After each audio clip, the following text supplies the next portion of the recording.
From the Chronicle podcast system, this is the NPC podcast of the National Pharmaceutical Congress for July 28, 2021. The NPC podcast was created to discuss and consider the purpose, process and people of the pharma industry during the year of COVID. And today, we're continuing the healthcare conversation by answering questions from listeners just like you. This program is presented in cooperation with Imprez, Canada's next-generation commercial partner. The industry is rapidly evolving, and Imprez is designed to help you evolve with it. Learn more about Imprez tailored best-in-class solutions at www.imprez.com. Our guest today is Adrienne Blanchard of Blanchard Law in Ottawa. She'll be speaking about IP issues in pharma with your host, Peter Brenders. But first, here is Mitch Shannon, the CEO of Chronicle Companies. Mitch, do you happen to know any appropriate lawyer jokes? Leona, I'll need to refer that question to our legal office. That's just how complicated the landscape has become when you wade into matters of intellectual property, life sciences regulations, and commercial law. Our guest today spent 3 years with the federal government developing IP policy. She now runs her own firm, where she negotiates distribution arrangements, licenses, and matters pertaining to clinical trials. Here's Adrienne Blanchard in conversation with Peter. Welcome to the NPC podcast. I'm Peter Brenders, your host. In our continuing look at the purpose, process, and people in pharma in Canada, this episode takes a look at the law. In particular, we're going to dive in on some misconceptions companies have about Canadian pharma law, especially when compared to other countries like the United States, for example. To help us explore this topic, we're delighted to have one of Canada's foremost experts join us today from Ottawa. Adrienne Blanchard is a long-standing lawyer in life sciences, food, and consumer products with an emphasis on IP, regulatory, and commercial matters. She's published a long list of articles and is ranked in Lexpert, leading practitioner in biotech and IP, the Who's Who Legal Life Sciences Canada, as a global elite thought leader, and most recently, in Best Lawyers in Canada, Biotechnology Law. In her almost 3 decades, Adrienne has worked for national and boutique law firms, as well as having worked for the federal government in developing policy and supporting the legislative agenda. Today, she represents clients in various matters before regulatory bodies, including Health Canada, the Patent and Medicine Prices Review Board, and the Canadian Food Inspection Agency. Welcome to the NPC podcast, Adrienne. Thanks for the introduction, Peter, and thanks for the invitation to be here today. We're delighted to have you with us today. As our leaders well know, protection of consumer safety in pharma is paramount.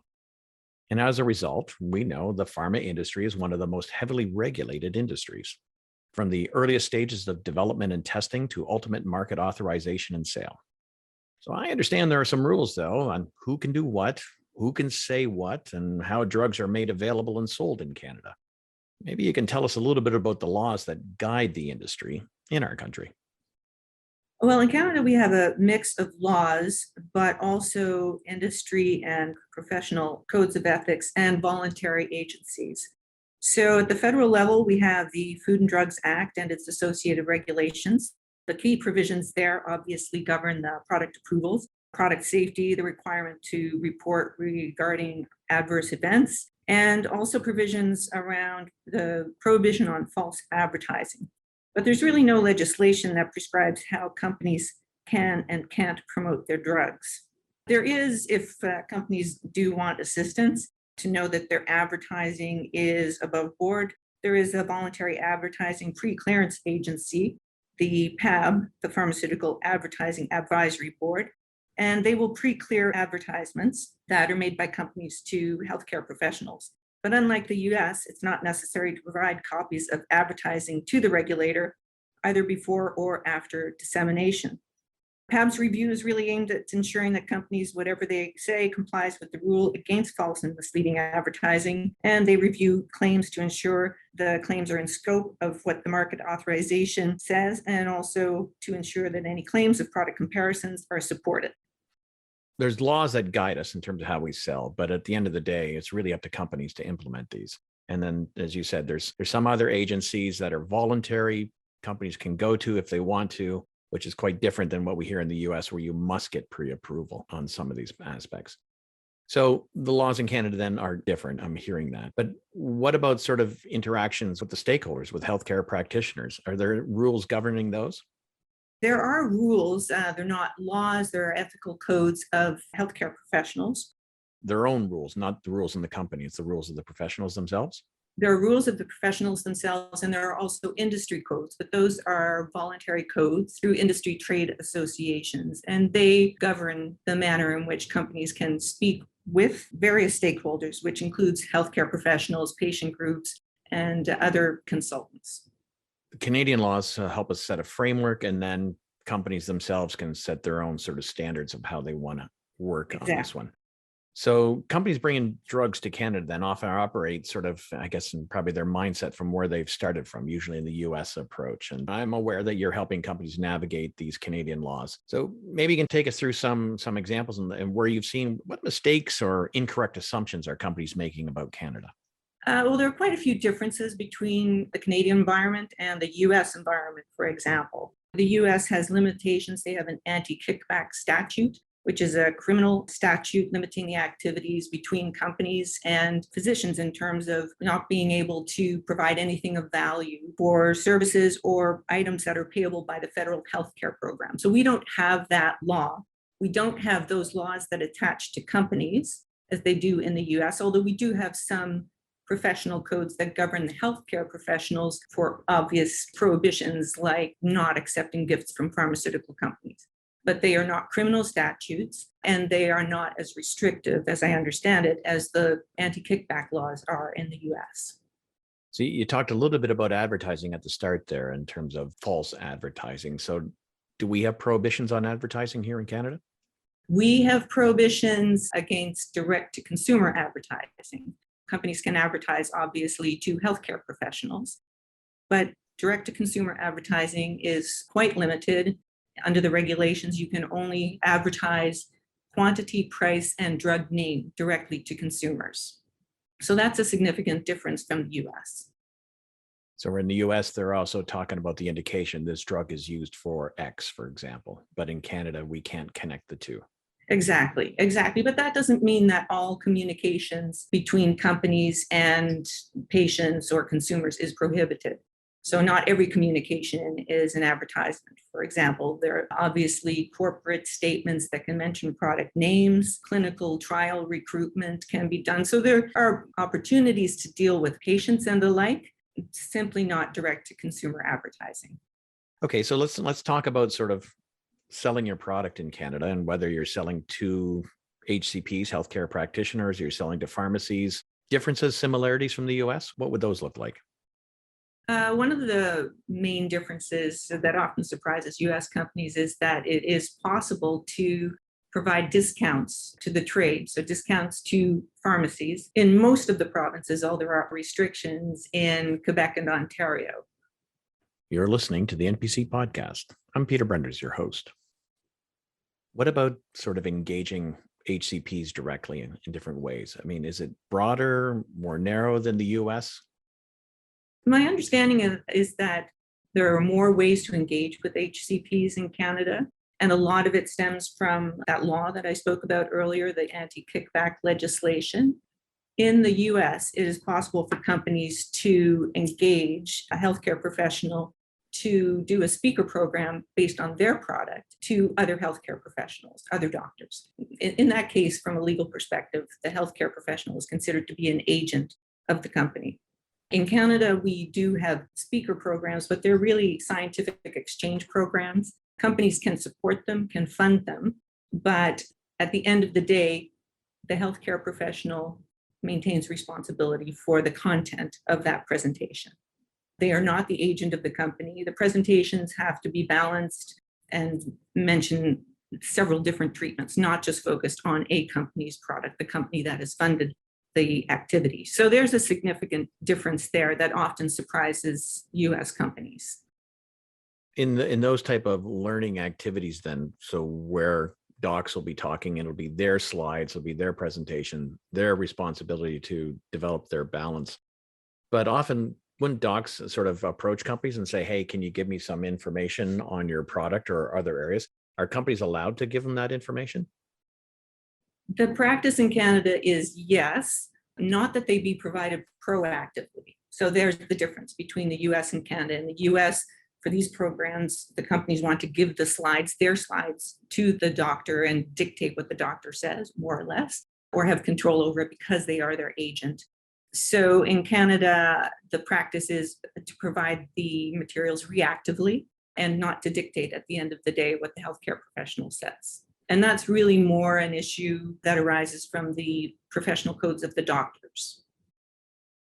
I'm just trying to think technically then. So if you're providing docs ask you for some information, you're providing it to them, you almost have to give it to them in a form that they can edit it to help reflect what they want to say, as opposed to, hey, here is some branded materials, doctor, you need to show this at a meeting. Yes, exactly. So that is not the way it would be done in Canada. It would be, here's some information for you. And your speaker agreement obviously would set that out as well, that the doctor at the end of the day has overall responsibility for the content of the presentation. Okay, well, let's come back to some of the differences. I see companies as they think about how they want to support healthcare providers, and you're talking about sort of doing talks, ongoing learning and educational initiatives. As company comes to market, they're bringing a new treatment out there. They need to let the community know what works, what doesn't, what the efficacy, what the safety, all those issues that are out there. But I wonder if companies trip themselves up on that very nature in terms of what they typically do in other markets versus that aren't tailored to Canada. So are companies sort of setting rules for themselves in Canada that might hamstring themselves? I do see from time to time differences where a company has a global code of conduct and it is more restrictive than what the company could do in Canada.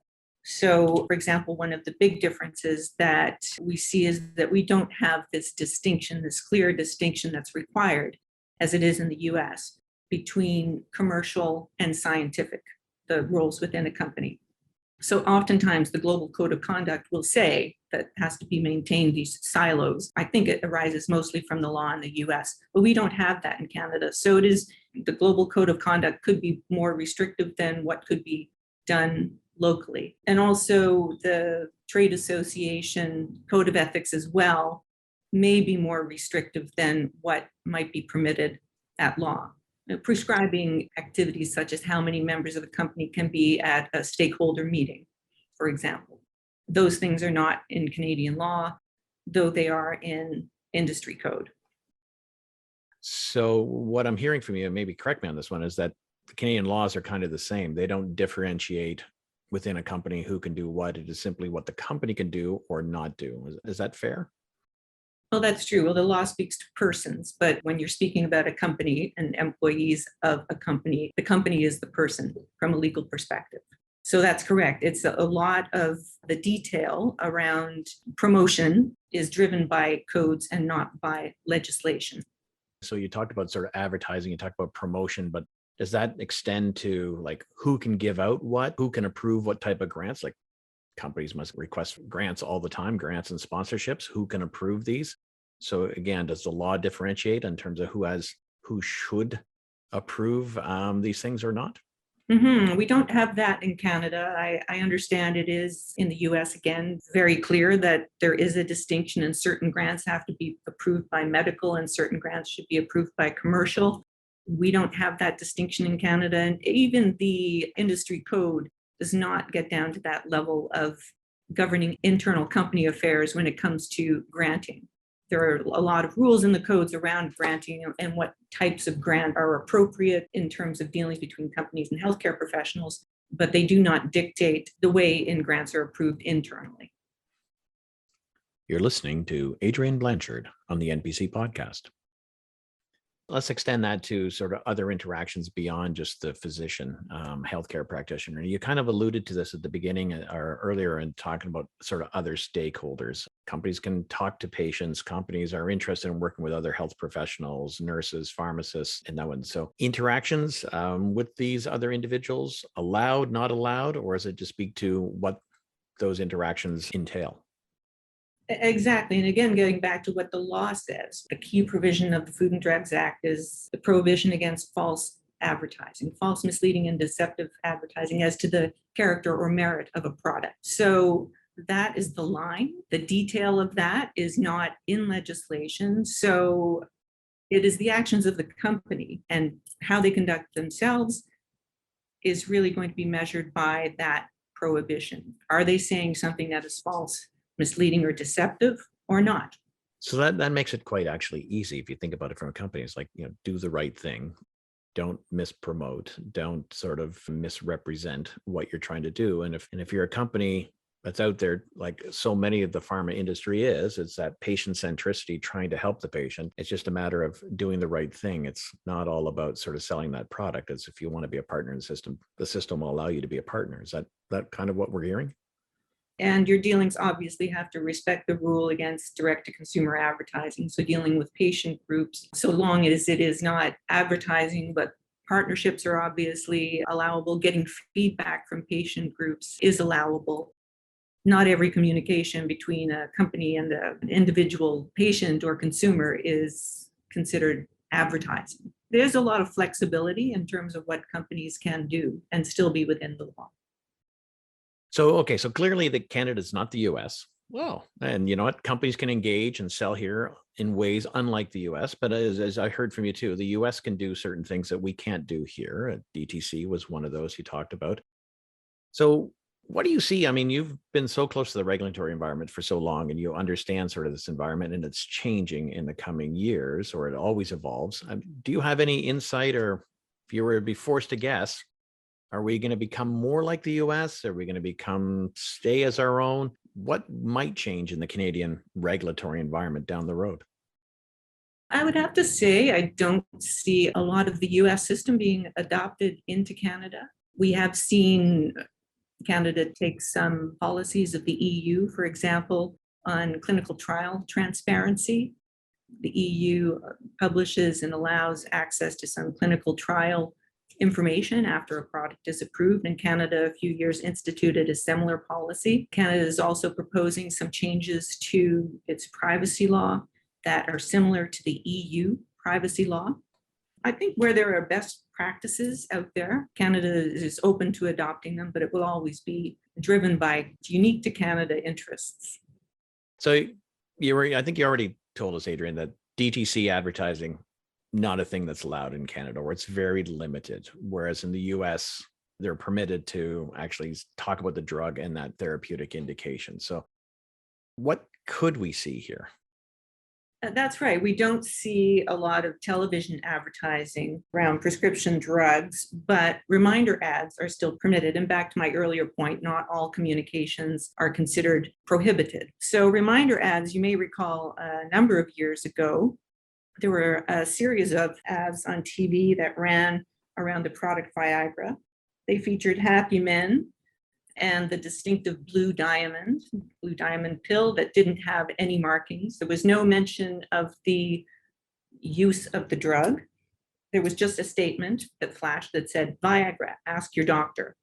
That was considered to be a reminder ad. It was controversial, much talked about, but it was permissible because it didn't contravene the rule that when you're advertising directly to consumers, you are limited in what you can say to the drug name, the price, and the quantity. And those ads did not contravene that rule. So there is some scope to work within the regulations to advertise in ways that are not considered advertising, if I can say. So if we're not talking about the drug, we're not talking about the indication per se, what about companies that just want to talk about disease? I want to talk about a rare disease. I want to talk about something that no one knows about. And you think about a lot of rare diseases out there are poorly known because they're rare. Patients are struggling with these diseases, and companies have an interest to study these diseases and find treatments for that one. Are there prohibitions or limitations on companies from talking about these various rare diseases? Actually, those would be considered disease awareness programs or information, not considered advertising. Speaking about a disease, writing publications about a disease, even publications that mention several different products that could treat that disease, that is not considered to be advertising either. That is patient disease awareness and permissible. We've been speaking with legal expert Adrienne Blanchard on the NPC podcast. Thank you for listening. Thanks to Adrienne and Peter. You can find Adrienne at blanchardlaw.ca. Or if you have comments or follow-up questions about today's conversation, why not message us via Twitter at 2021NPC. Otherwise, you can also send us an email at health@chronicle.org or phone our comment line at 647-873-6995. If you like today's podcast, go ahead and share it with your colleagues. Find it at Apple iTunes, Google Podcasts, Stitcher, Spotify, YouTube, or wherever you get your podcasts.